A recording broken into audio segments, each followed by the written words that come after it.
What's going on, guys? How you doing? Welcome back to the channel. Today I want to talk about psychology in sales, and I guess we're going to just focus on DJs for today. So let's get into it.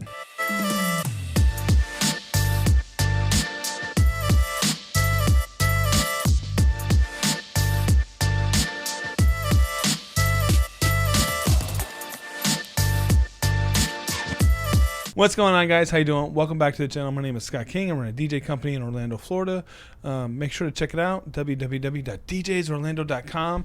And, I also have this website right here, which I just switched over to a new domain or a new server or a new design, however you want to look at it, www.coachscottking.com. Make sure to check that out. And I got a free training in there on how I was able to build my business. And today we're going to talk a little bit about psychology for DJs. So exciting times. I'm going to put my head over that guy's face. Boom, sending out a contract. Now, again, you don't know me from anything, right? So I did $372K in sales last year, and I'm up to 330, and we're only like 6 months in for this year. So that's kind of exciting. And again, if you go to the website, I post my numbers on there so you can see who I am, what I'm about, and all those fun things. So today, let's talk about the psychology of sales. Most DJs think negotiation is about price. Well, not always.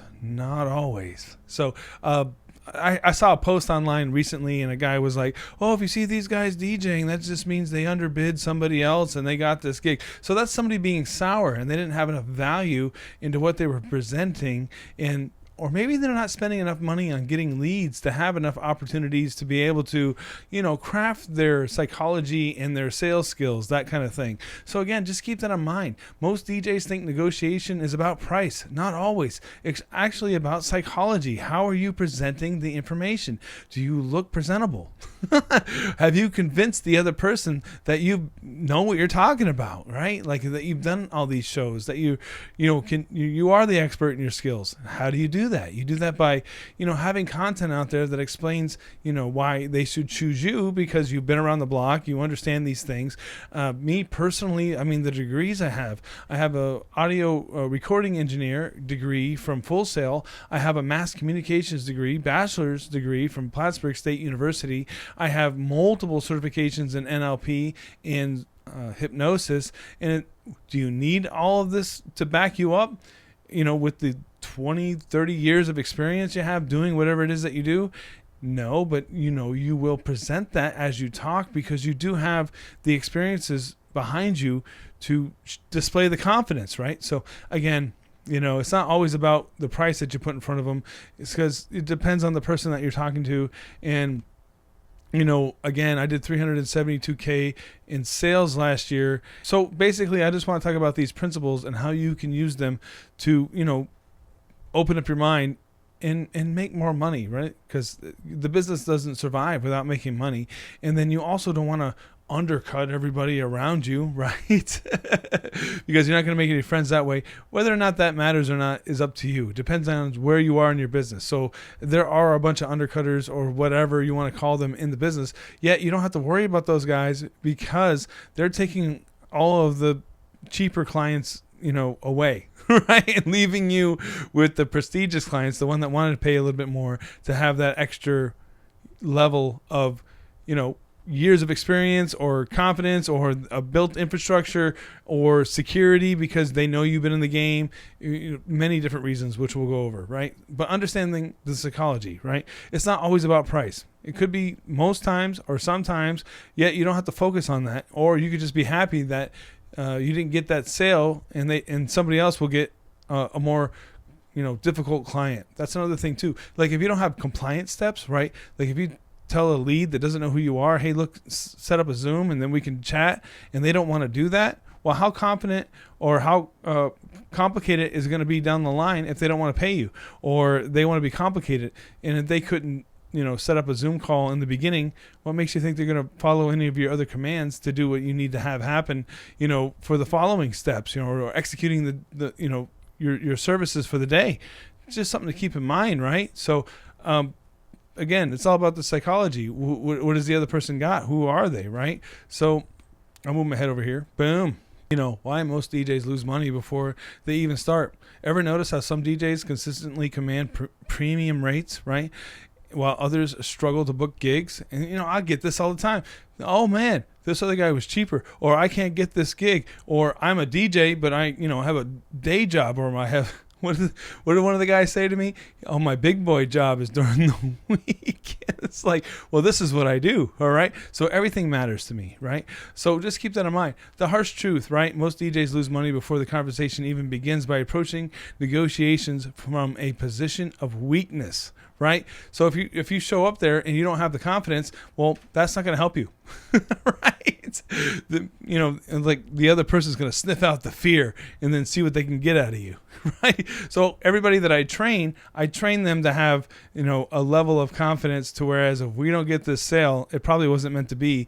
And then the client who didn't want to, pay a reasonable amount for the service, they're probably looking for, something cheaper down the line, or somebody else will do it cheaper, and maybe they won't be happy with that service, or maybe they'll just be too difficult to deal with because, coming up with a lot of money, somebody who has a lot of money, they just throw money at it and they're like, oh, I'm sure they'll take care of me because it doesn't mean much to me. Where there's other clients that are like, oh man, this is a lot of money to me. So, I'm going to, squeeze out every bit of value I could get out of this, right?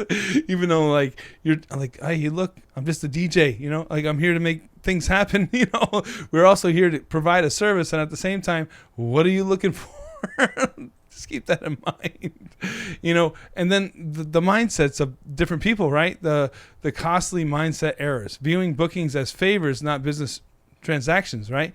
And then there's focusing on booking volume over profitability, and then fearing rejection more than undervaluing yourself, right? And then the profit mindset, right? Positioning as a solution provider, not a service beggar, right? Valuing your expertise and unique contribution, and approaching each negotiation with confidence. And just keep that in mind. If you show weakness, they will eat you alive. Remember that. And then, we can speak on this because we're DJs. And if you show weakness with an audience in front of you, then they're constantly coming up requesting songs.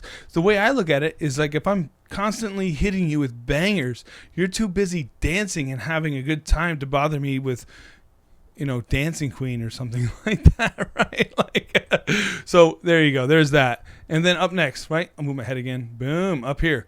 DJ negotiation mindset, scarcity versus abundance mindset. I've got a whole video on just what that is. Make sure to scroll back and find that one. Professional positioning, right? Like, how are you positioning yourself? Are you positioning yourself as the bargain guy, or are you positioning yourself as the prestige guy where if you go in line, there's a bunch of services that are like, oh, we're the premier service, for whatever it is. And then if you position yourself that way, then people, actually have to have that frame set when they go into a conversation with you. And then there's the confidence dynamic, right? So your confidence level is immediately detectable and influences how people talk to you. So that's another thing we talked about with an NLP. You train people on how to talk to you by how you talk to them. So if you go in there with a weak frame, they're going to, manipulate you because you have a weak frame. But if you have a strong frame where you set your boundaries and say, hey, look, this is as far as I'm going to go. I don't mind budging a little bit, because, we're two worlds that are meeting in the middle, right? I understand that not everything's going to work my way. And as long as you understand not everything's going to work your way, when it comes to, signing a contract, you may have thought it was X amount of dollars. I thought it was this amount. And then, you meet in the middle and it's a win-win for both parties, right? And that's, the confidence dynamic. So just keep that in mind. Whew.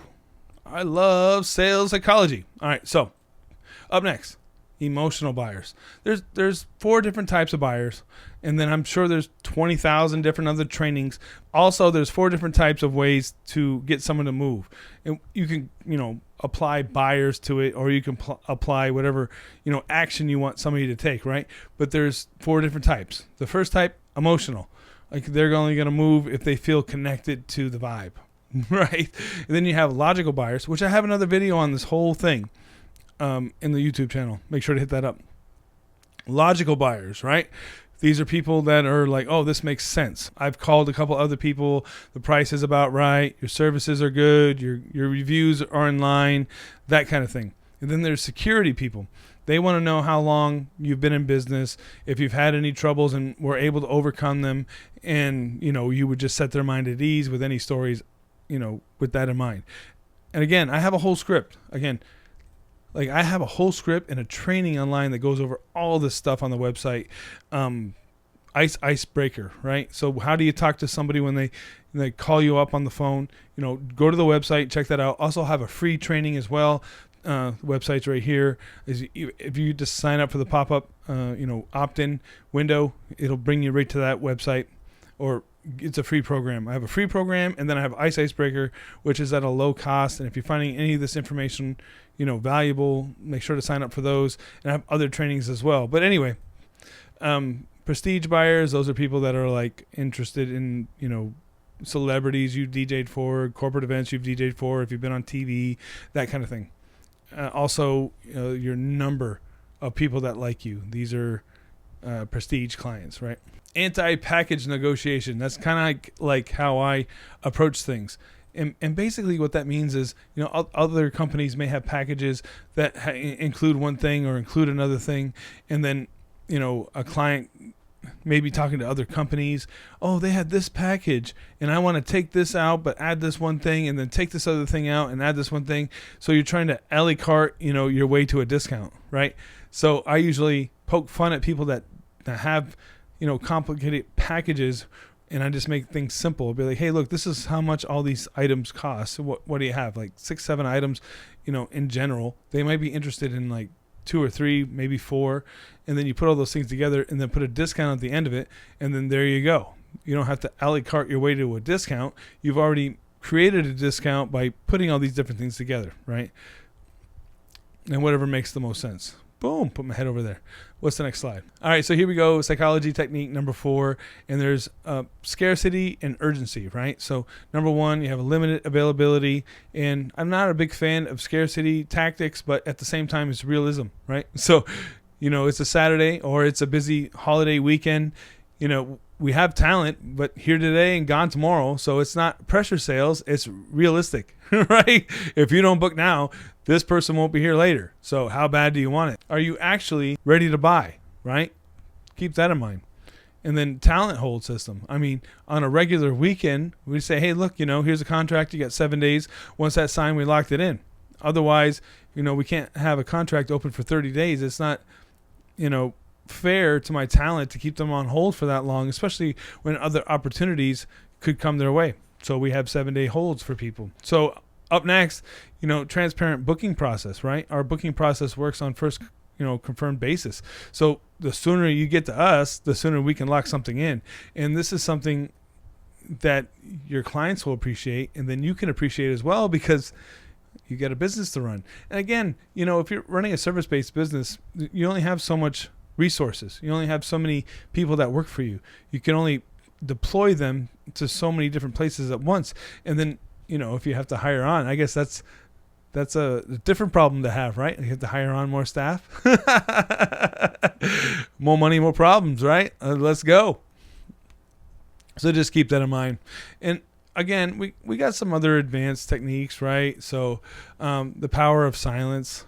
Like if you put your offer, wait for them to talk, right? After they talk, you can, move them whichever direction you need to based on what they say, right? And then professional walk away, like, hey, look, this is my lowest price. That's all I can do. If this doesn't work for you, that's fine, because other people will be waiting in line for the service, right?